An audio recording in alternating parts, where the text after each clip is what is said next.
Imagine the thunder of cannons over the Delaware River, the muffled laughter of revelers in colonial parlors, the hushed footsteps of spies in midnight forests. The American Revolution was more than a clash of empires. It was a tapestry of passions, betrayals, and some say hauntings that echo to this day. Tonight, we step across the threshold of history and legend where four spirits from the Revolution refuse to rest. The screaming lady of Fort Mifflin, the shadowy figures of the Powel House, the spectral ride beneath the Andre tree, and the restless soul of Nathaniel Hale in New York. Are they echoes of trauma or witnesses seeking justice?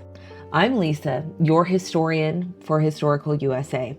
Join me as we journey through each legend, part history, part haunting, all true to the spirit of America's founding.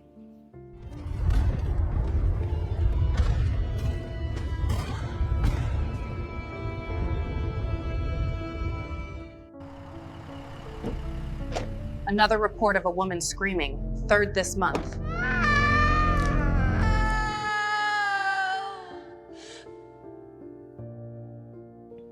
Fort Mifflin, sometimes known as Mud Island Fort, stands stubbornly on the banks of the Delaware River, south of Philadelphia. Built by the British in early 1770s, the fort witnessed one of the most brutal sieges of the Revolutionary War. In the autumn of 1777, approximately 400 American soldiers, led by Colonel Samuel Smith, held out against the combined land and naval might of British forces under Sir William Howe. For weeks, the air thundered with British cannon. Over 10,000 cannonballs pummeled the garrison as the defenders desperately tried to protect the river supply lines crucial to George Washington's Continental Army.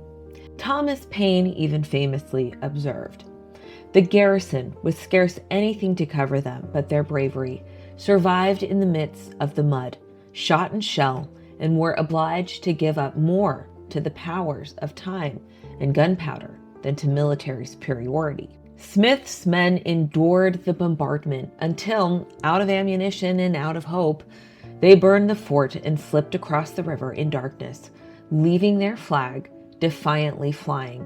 Though the British won, the precious delay brought the Continental Army breathing space to reach Valley Forge. Among the fort's many specters, the most notorious is the Screaming Lady, believed to be Elizabeth Pratt.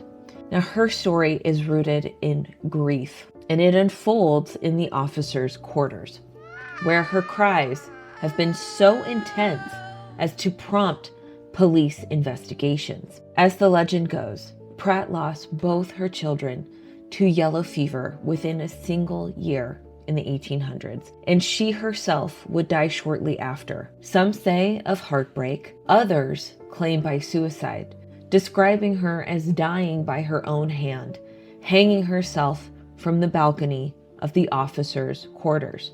Elizabeth Pratt endures in the living memory of the fort. Multiple modern witnesses, paranormal investigators, staff, and visitors report hearing her disembodied wail, a mix of sorrow and rage that reverberates through time. Some insist they have seen a woman's spectral figure dressed in period attire lingering upstairs. Importantly, physical sources are sparse. Her tragic legend lives primarily through oral tradition and local lore. Yet the persistence of her screams has made her one of Philadelphia's most haunting legends. One paranormal investigator recounts, "While we were investigating the casemates, we heard what sounded like a high-pitched scream somewhere in the distance. Was this the famous screaming woman making her presence known?" What stirs the legend of the screaming woman? Trauma's echo, or figment born from the agony of wartime loss? Or, as some suggest, does Fort Mifflin's violent history refuse to fade entirely, echoing through the cries of mothers who lost everything? The fort's role as a prison in later wars, its use as a Civil War execution site, and the countless deaths on its grounds provide fertile ground for tales and perhaps lingering spirits. In the end, the Screaming Lady, whether fact or fable, serves as a reminder that, for those who endured America's hardest birth pangs, not all wounds are ever truly healed.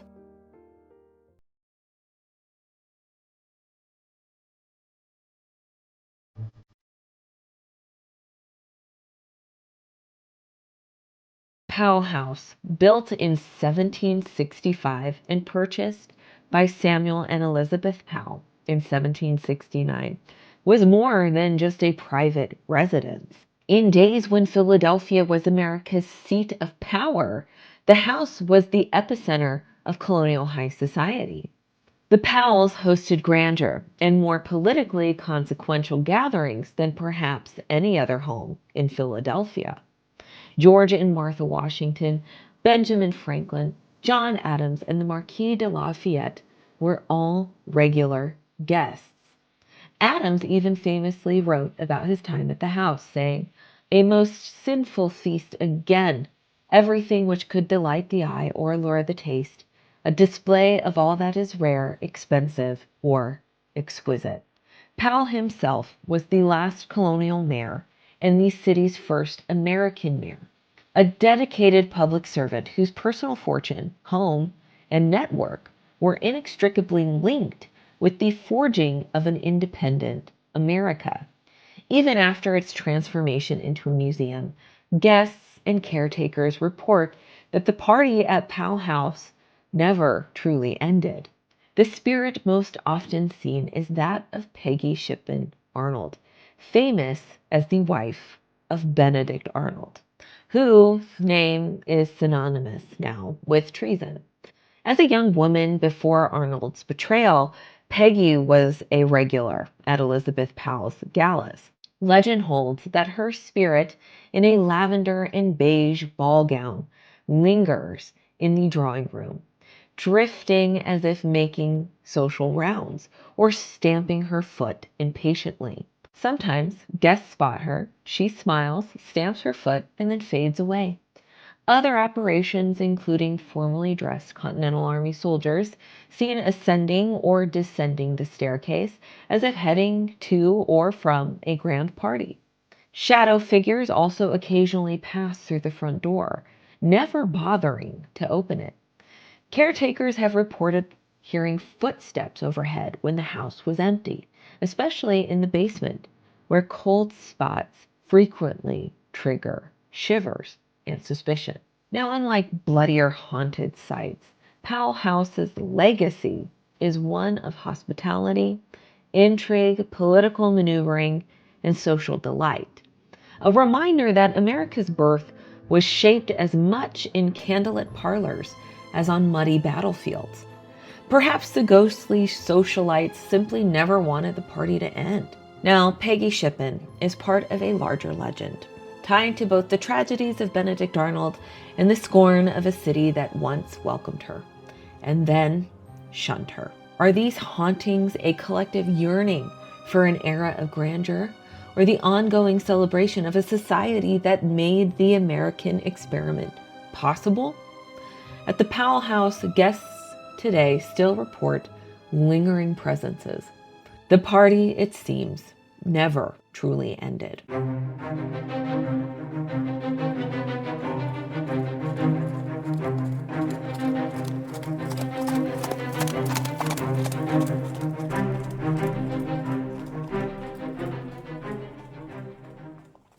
Major John Andre was not just a British officer. He was the chief of intelligence for General Clinton and arguably the British Army's brightest star. Charmed by American society and trusted by his superiors, Andre became fatally enmeshed in Benedict Arnold's plot to surrender West Point. Now, in September of 1780, after negotiating Arnold's treason, Andre found himself stranded on the wrong side of American lines. With disguised civilian clothing and secret plans for West Point hidden in his boot, he attempted to cross back to the British-held New York City. At what was then Clark's Kill, now Andre's Brook, near modern-day Patriots Park in Sleepy Hollow, 3 American militiamen, John Paulding, David Williams, and Isaac Van Wart, stopped Andre. Mistaking Paulding's Hessian coat as a sign of loyalty, Andre revealed himself and was quickly caught. Despite British pleas, Andre was hanged as a spy in Tappan on October 2nd, 1780. Even after his death, witnesses describe him as dignified, courageous, and tragic, a man many on both sides saw as a victim of circumstance and war. One witness, Dr. James Thatcher, wrote, "Moments before he pulled the noose around his own neck, John Andre took a white handkerchief from his pocket and bandaged his own eyes with perfect firmness, which melted the hearts and moistened the cheeks, not only of his servants, but of the throng of spectators." Now, according to local lore and the literary retelling by Washington Irving, Andre does not haunt the gallows where he died, but instead the spot of his capture under the legendary tulip tree near Sleepy Hollow. From the 19th century through the early 20th, villagers recounted hearing ghostly hoofbeats racing towards the tree on crisp autumn nights, only for the sound to halt abruptly, as if the phantom spy's escape failed once more. Rarely was the apparition seen. Mostly, it was the unnerving staccato of his invisible ride.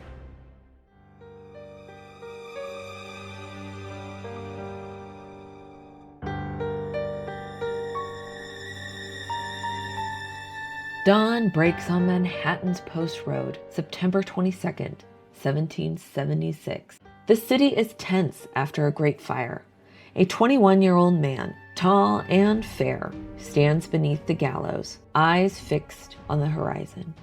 British soldiers assemble, silent, some averting their gaze, as the executioner ties the noose and beckons for Nathaniel Hale's last words. He draws himself tall and utters, "I only regret that I have but one life to lose for my country."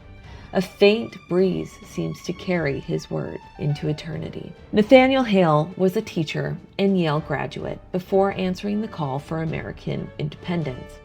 Commissioned as a captain in the Continental Army and joining Knowlton's Rangers, Hale volunteered for a deadlier mission than any battle: espionage behind British lines in New York. Disguised as a Dutch schoolmaster, Hale crossed into enemy-held Long Island in September of 1776. He gathered intelligence for George Washington, but was betrayed, either by a loyalist cousin or, more dramatically, by the famed British turncoat, Major Robert Rogers.